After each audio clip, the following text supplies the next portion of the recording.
Por si las moscas, vamos a hablar de Héctor García, uno de los más grandes fotógrafos en México, que hizo la gran crónica del siglo XX de este país y también de esta ciudad.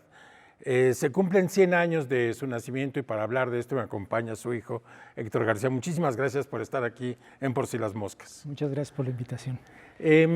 Cuéntenos este programa que va a haber. Creo que son 9 exposiciones, hay una coordinación muy interesante entre el gobierno federal y la Ciudad de México que han volcado muchos de sus recintos para poder presentar obras de tu padre y además también un trabajo personal del archivo que tú diriges para poder lograr esta exposición. ¿De qué se trata? Pues mira, en realidad se trata de hacer una exposición, bueno, la intención de esto es conmemorar, festejar los 100 años de Héctor García, ¿no? En su nacimiento. Él nació el 23 de agosto de 1923. Entonces, para esto empezamos con una plática que era muy sencilla, que era, yo quería poner íconos de Héctor García en los lugares donde él tomó las fotos. Entonces, por ejemplo, tenemos una foto del Tlaloc, que está en la colonia Guerrero, tenemos una foto de Siqueiros en Lecumberri, tenemos una foto de, por ejemplo, la Mafia, este grupo que eran Monsiváis, Fuentes, Cuevas, ¿no?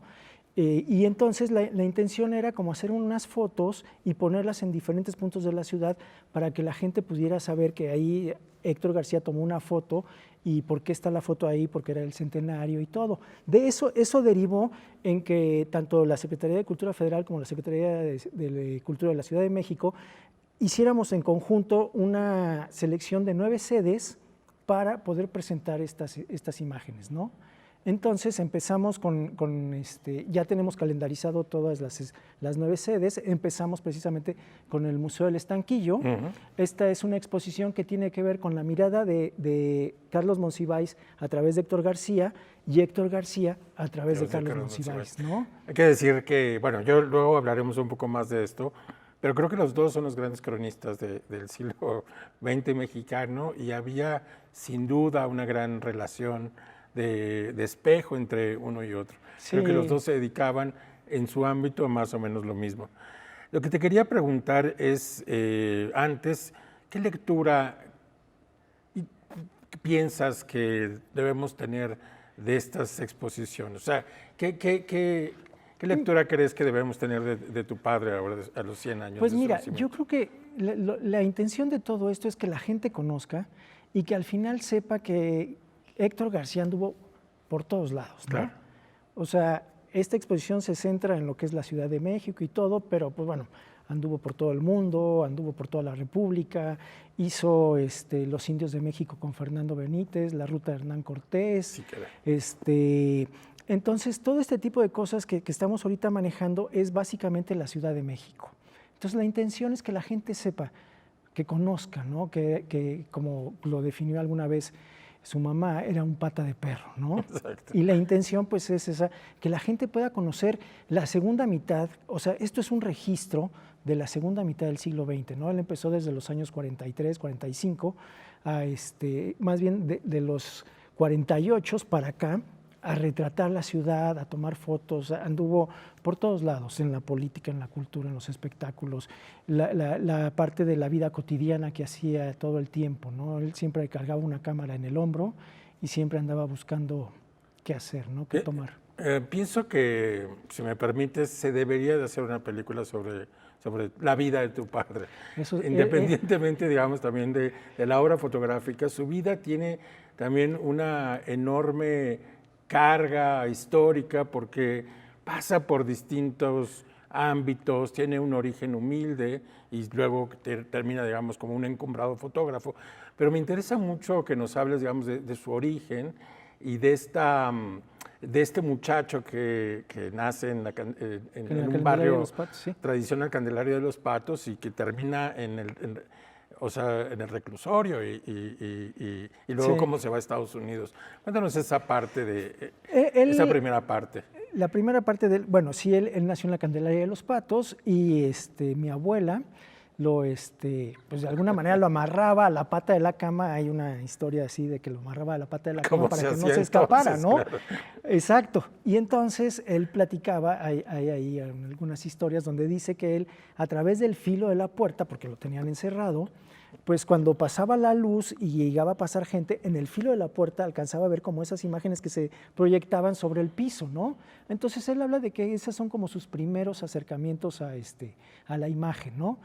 El más grande está con unos amigos y resulta que los detienen y va a dar a la correccional de menores. Sí. En ese entonces, en la correccional de menores, lo ayudan, sale y empieza a trabajar y se va como bracero a Estados Unidos. Sí, cuando el programa Bracero se instituye entre México y Estados Unidos, y México envía a trabajadores agrícolas a Estados Unidos. En este caso, él se fue como bracero, pero a limpiar las vías del tren. Claro. Entonces, en una ocasión cuenta que estaban ellos limpiando las vías, estaban quitando la nieve de las vías, y por lo regular les avisaban cuando iba a pasar un tren. En esta ocasión no les avisaron. Y entonces, pues algunos lograron esquivarlos y otros no. Entonces mi papá decía que después del accidente que hubo, para él era como un campo de amapolas lo que había pasado, ¿no? Y él traía una cámara. En ese entonces traía una camarita con la que quiso retratar pues lo que había pasado en ese momento. Obviamente, pues se veló el rollo, quiero suponer por el reflejo del sol sobre el hielo y todo, entonces no le salieron las fotos, y eso hizo que él se obsesionara exactamente en saber qué había pasado. Entonces empezó a estudiar, estuvo estudiando allá mientras estuvo de bracero, y luego ya vino a estudiar aquí a México. Entiendo que se fue a Nueva York a estudiar fotografía antes de venir a México. Exacto, sí. Y luego ya vino a México, estuvo con Álvarez Bravo, tomando clases y todo, y bueno, ya ahí empezó a hacer la fotografía y todo, pero ya se dedicó de lleno. Otra cosa que me llama mucho la atención y también me parece muy interesante es que él funda una agencia de fotografía que es como su propio impulso y su propio trabajo. Es de una creación muy prolífica y muy florida de imágenes de todo el país, como dices tú. Pero cuéntanos de la fundación de Fotopress. Él inicia y hace una oficina, tiene una oficina ahí en Reforma 12, ahí al lado de lo que era Excelsior, y tiene una oficinita donde funda Fotopress. Él lo llamó Fotopress. Él fue uno de los fotógrafos independientes. Eso es algo... Totalmente, ¿no? O sea, no trabajaba, bueno, sí trabajaba para medios y tal, pero fundamentalmente su impulso por fotografiar este país era tan grande que pudo fundar su propia agencia de fotografía. Exacto. En donde él era el fotógrafo. Exacto. Entonces, él trabaja en Fotopress y todo su trabajo se empieza a difundir como Fotopress, Héctor García Fotopress, ¿no? Y él esa oportunidad le da de hacer lo que él quiere. O sea, no está en un medio, trabaja para revistas, para periódicos, pero muy independientemente, ¿no? Entonces eso le da la libertad a él de hacer, de cubrir y todo lo que él quiere, ¿no? Eso le dio un margen de cubrir todo tipo de espectáculos, cultura, política, todo lo que él quería, ¿no? Vamos a detenernos aquí para este primer bloque. Regresamos después de este corte para seguir hablando de la prolífica vida de Héctor García, de las imágenes que nos dejó. No se vaya, regresamos aquí en Por si las moscas.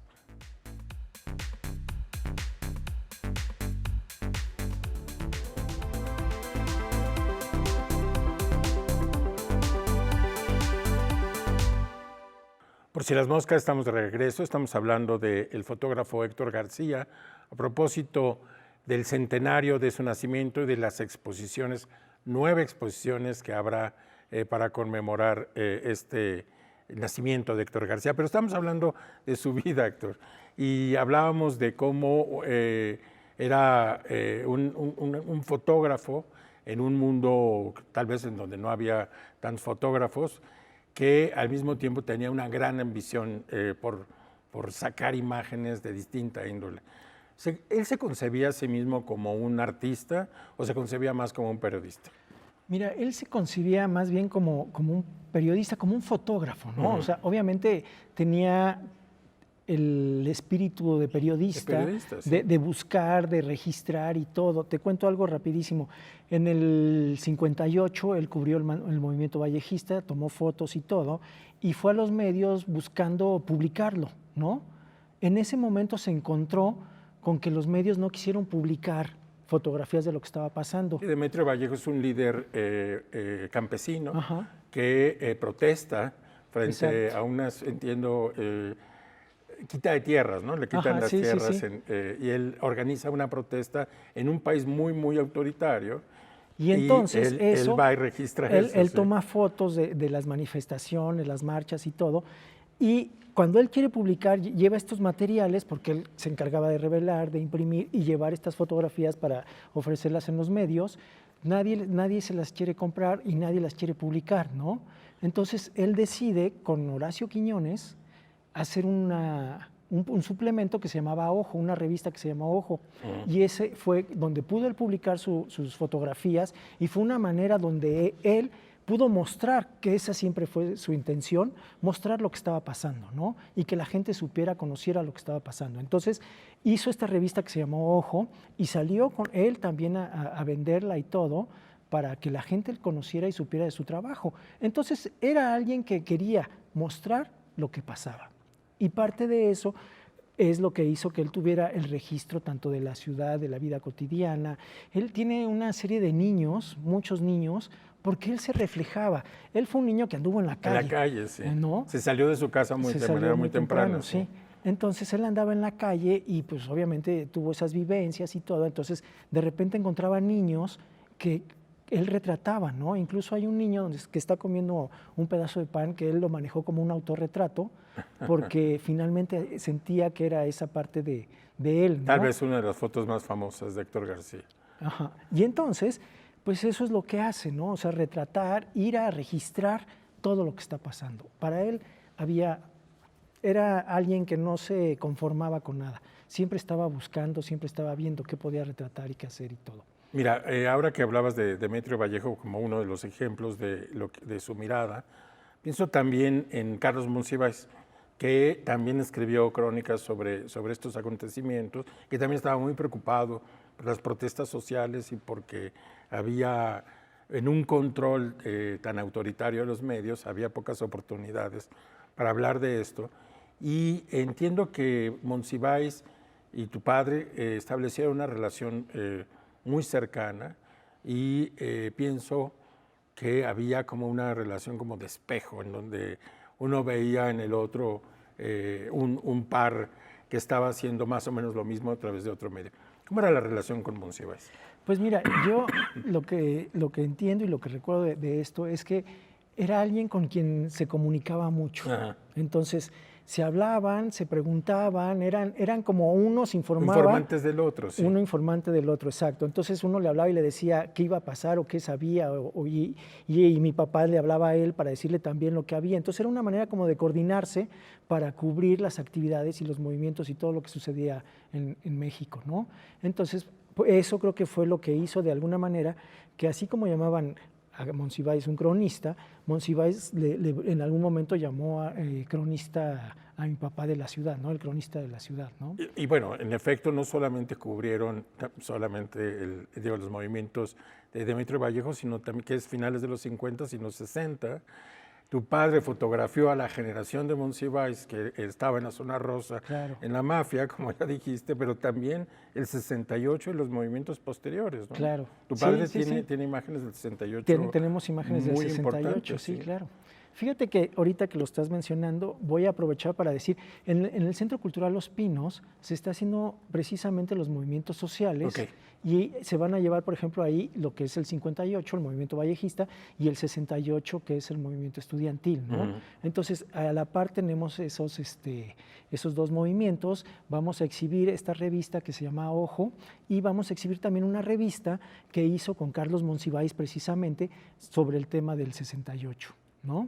Entonces sí había como esa unidad donde de repente Carlos iba a la casa, desayunaba o comía, o de repente mi mamá me platica que llegaba y le decía que quería comer algo, ¿no? O sea, y pues había esa amistad, unión y todo, tanto para trabajar como fuera del trabajo, ¿no? O sea, eran muy unidos, sí, sí había mucho amistad, respeto, todo. Y también Carlos se dedicó a coleccionar fotografías de tu padre, que luego son parte del acervo que se va a mostrar en el Museo del Estanquillo. En el Museo del Estanquillo, sí, aquí en el Museo del Estanquillo va a ser Héctor García visto por Carlos Monsiváis y Carlos Monsiváis visto por Héctor García. Va a ser un diálogo ahí tanto de lo que escribió o habló de Héctor García como lo que mi papá retrató de Monsiváis, ¿no? También quiero decir, para insistir en el tema de Monsiváis, que Monsiváis fue de los primeros intelectuales que empezó a escribir de la fotografía como una forma muy legítima de las artes visuales.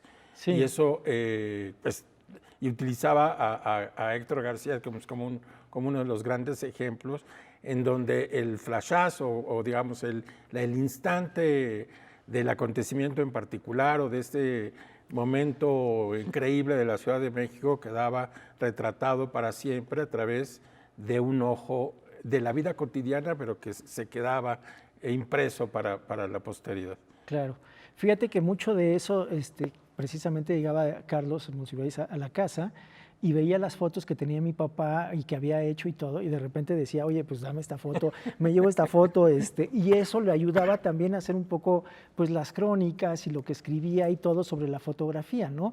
Porque era pues una plática que tenían, había un diálogo muy grande en el sentido de la fotografía, de lo que hacían ambos, entonces tanto Monsiváis alimentaba a mi papá, quiero suponer, intelectualmente, como mi papá visualmente, sí. ¿No? Entonces había ese intercambio de información y todo. Cuéntanos de cómo fue tu padre adquiriendo relevancia, digamos, por los premios y 3 premios nacionales de periodismo, y si tuvo también alguna exposición fuera de México. Ha tenido bastantes exposiciones fuera de México y tuvo 3 premios nacionales de periodismo, uno precisamente fue por el 68, y él en realidad, pues yo creo que su trabajo fue el que lo fue llevando a los museos, a las exposiciones y todo, ¿no? Él hacía su trabajo y su trabajo de alguna manera se fue valorando, ¿no? Y eso hizo que hay una frase que dice de un fotoperiodista que terminó en los museos, ¿no? O sea, la fotografía de un periodista que terminó en los museos. Pero yo creo que ahí también era el medio en el que se manejaba, porque al final mi papá sí empezó como fotoperiodista, fotodocumentalista y todo, pero fue como creciendo y empezó a rodearse de gente del medio cultural y todo, y eso también hizo que él tuviera un trabajo muy importante sobre el medio cultural, ¿no? Reconocido. Hablemos de su relación no solamente con Monsiváis, sino con Fernando Benítez y otros intelectuales después de este corte, porque ya se nos ha terminado el tiempo. No se vaya, regresamos aquí en Por si las moscas.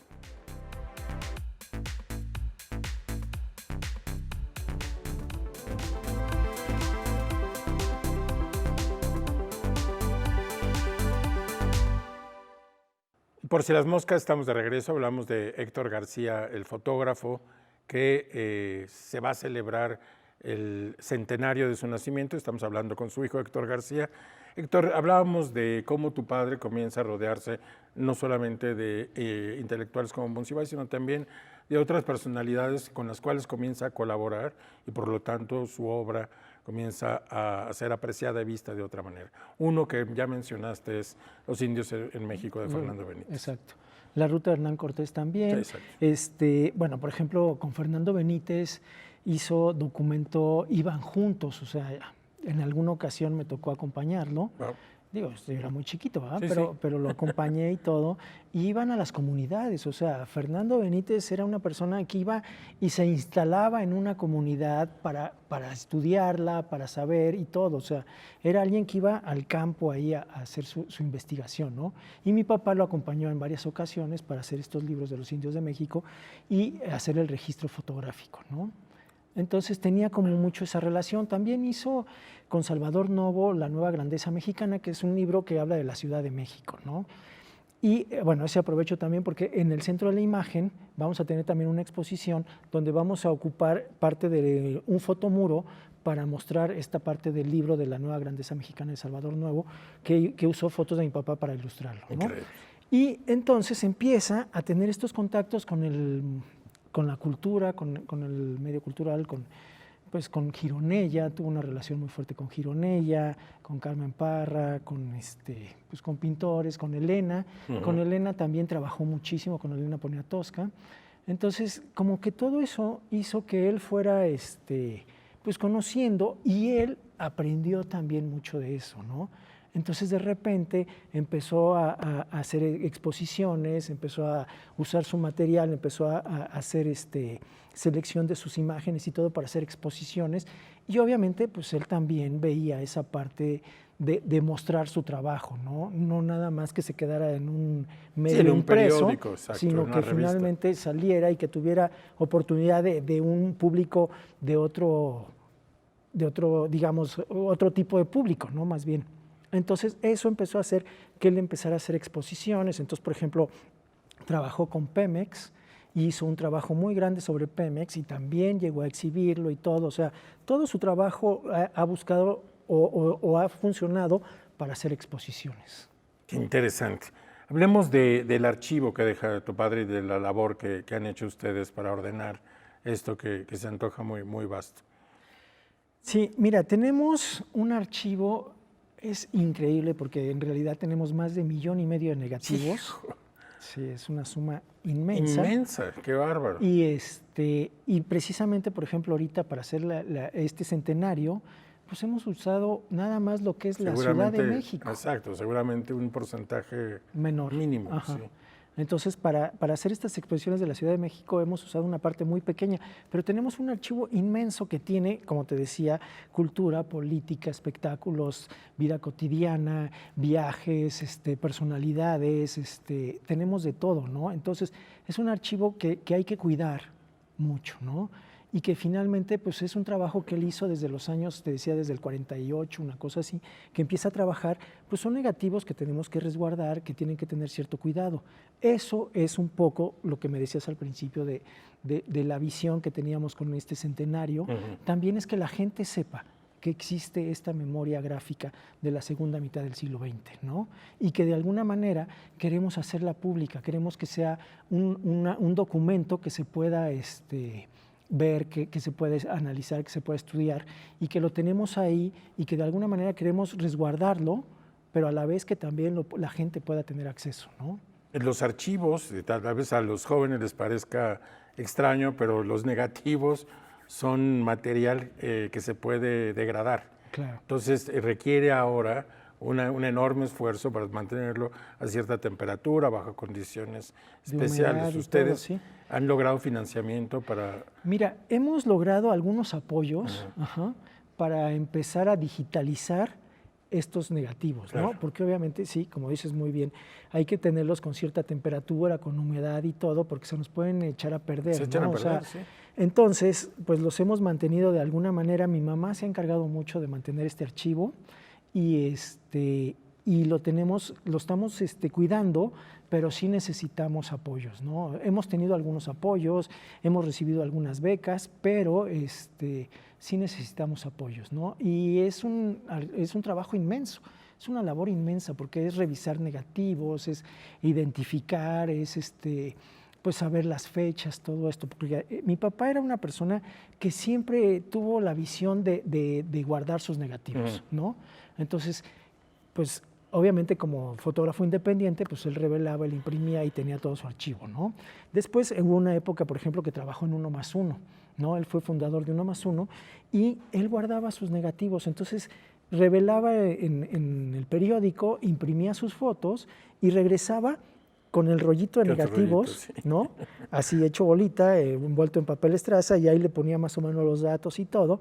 Y mi mamá era la que más adelante se encargaba como de sacarlos, meterlos en guardas, ponerle un poco la información que tenía, pero mi papá de repente iba a 4 cosas, ¿no?